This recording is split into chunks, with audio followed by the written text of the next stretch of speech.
newspapers. Read all about it now in the company of Chris Akabusi and Dawn Neeson. Chris, got to start with you. With front page of the Daily Telegraph, pressure grows on Nicola Sturgeon to quit the SNP. She stood down as leader. Now the pressure is on her to quit the party altogether. What's the issue this time?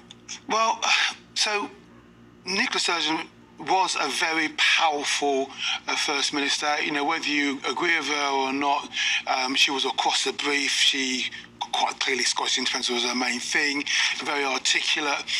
But she's been embroiled in the financial scandal with her husband, who was the CEO of the SNP.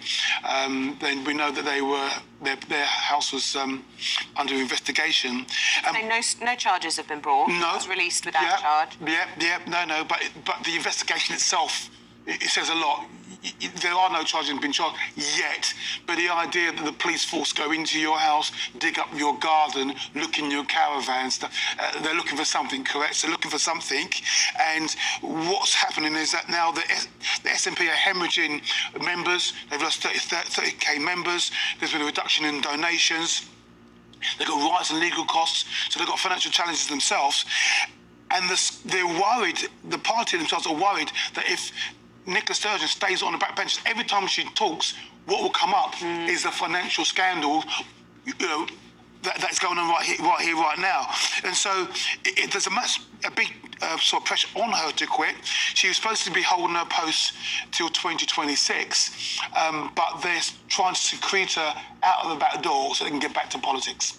And that is the basic gist of the story. Just the fall from grace has been spectacular. It has, it really has. And it's, as you say, it's an ongoing investigation. Husband Peter Murrell, who lent the SNP £107,000, literally the week after Nicola had given an interview and said, no, SNP's fine, no financial problems whatsoever. So there's a lot going on here, but I mean, you can understand why Humza Yousaf, who is a replacement, is under pressure to get rid of her, basically.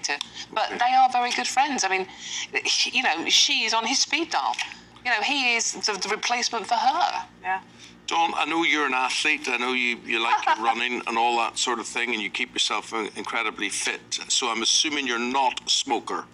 I'm not, Eamonn, and I find this story particularly scary. This is the front page of the Daily Mirror. Vapes sold illegally to children. Half of shops tested sell killer nicotine devices to a girl of 13. It's a young lady called Rose. She was sent around various shops in Manchester. It just happened to be Manchester. It happens all over the country. And was able to buy vapes containing often illegal amounts of nicotine. It doesn't look like a 13-year-old to me, to be fair. To be fair. I'd have said she could have been 16. It's very hard. Was she asked for ID? She wasn't asked for ID. This is the issue, and you have to be 18. I mean, obviously, it's very difficult to tell the age of children, but she does look that age where, if you she would be hard to tell. I agree with Isabel. But if you buy an energy drink in a supermarket, you have to, if someone comes up and says, how old are you? And don't to me, Dawn. I don't know. But they have to ask your age before, because you shouldn't be buying them if you're under a certain age. So it is illegal to sell under 18s nicotine vapes. It is not illegal to sell vapes to children as long as they don't contain nicotine. But the thing with this story is there are so many shops doing it. No one asked for proof of their age, and a lot of these are illegal vapes, and the industry itself is worth £2 billion. Illegal vapes, illegal amounts of nicotine, which is incredibly damaging. And, they are also, as we've discussed before, Isabel, in the flavours and the colours in the packaging that appeal to children. Cherry, candy floss, bubble gum. So wrong, isn't it? It is completely wrong. They are aimed at children. But what is the science? I mean, I'm not a smoker, but I'm assuming that if I vape instead of smoke, it's, I was going to say better for me, but it's not as bad. Well, Professor Chris Whitty said they just simply don't know. There needs to be more research into the impact, and whilst we don't know, we should probably refrain. Yes. Look, if somebody is addicted to smoking cigarettes and they need help quitting cigarettes, which we all know is incredibly bad for you, then vapes have their place. Chris, were you ever tempted? I mean, then your body was a temple. You're an athlete. But were you ever?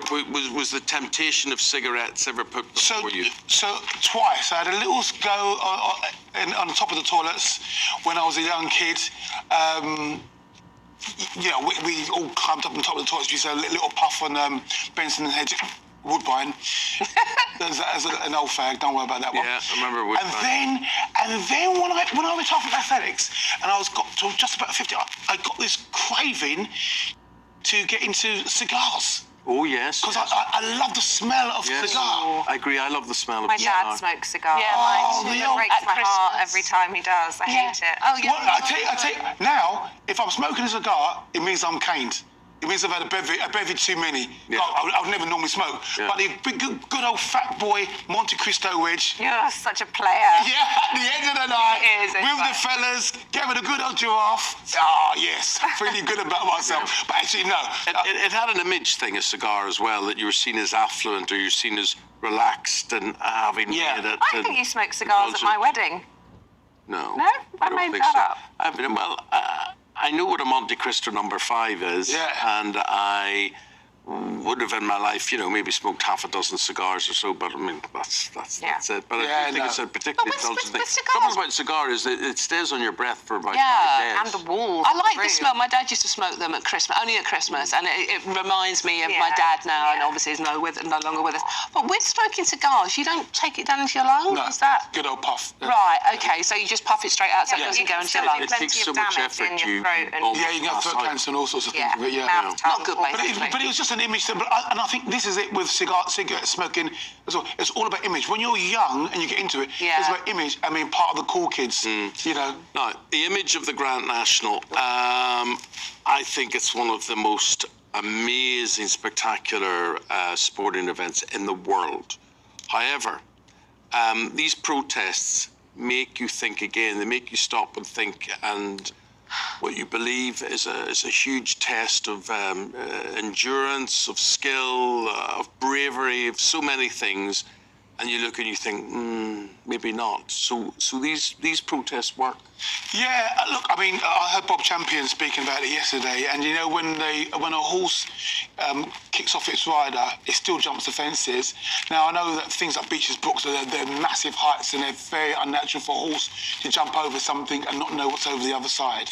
Yeah. So it's lower than the other side than it is. Yeah, where they take absolutely. Off. Yeah. So it's not natural for a horse to jump something or not know something, because horses are actually quite scared animals. But that said, these horses are trained, they work hard, and you can see that they're very excited about it. It's part of our tradition. It's part of our tradition, part of our heritage. I remember being in children's home, putting a penny bet on the Grand National, and everyone having the horse and sitting around the TV and enjoying that. I think the story that I was looking at is the youngest owner. He's a part owner. Yeah, he's part owner. He's part of a syndicate. And first of all, what made me laugh when I read this is that he's a student with $3,000 to spend. A student. I was wondering with that. $3,000 to spend. Yeah. So he put $3,000 on the share. So first of all, that's an oxymoron. Student with $3,000 is an oxymoron. But he put on there, and what a great punt it's turned out to be. He has had to pay also £300 a month. He has to pay as part and parcel of his share of the training fees. So this is a young man, he's a business student. Trustafarian by the sounds of things. And yeah, he's going places. But your point, I do understand. Yeah. The Grand National, there is a big debate to be had. And we'll be having that debate, actually. I'm just looking at the time, coming up at 9:15 on the programme. So let us know at home what your thoughts are. We have to leave it there for now. Dawn will be back. I'm sorry, we'll be back with more from both Dawn and Chris just after 8:30.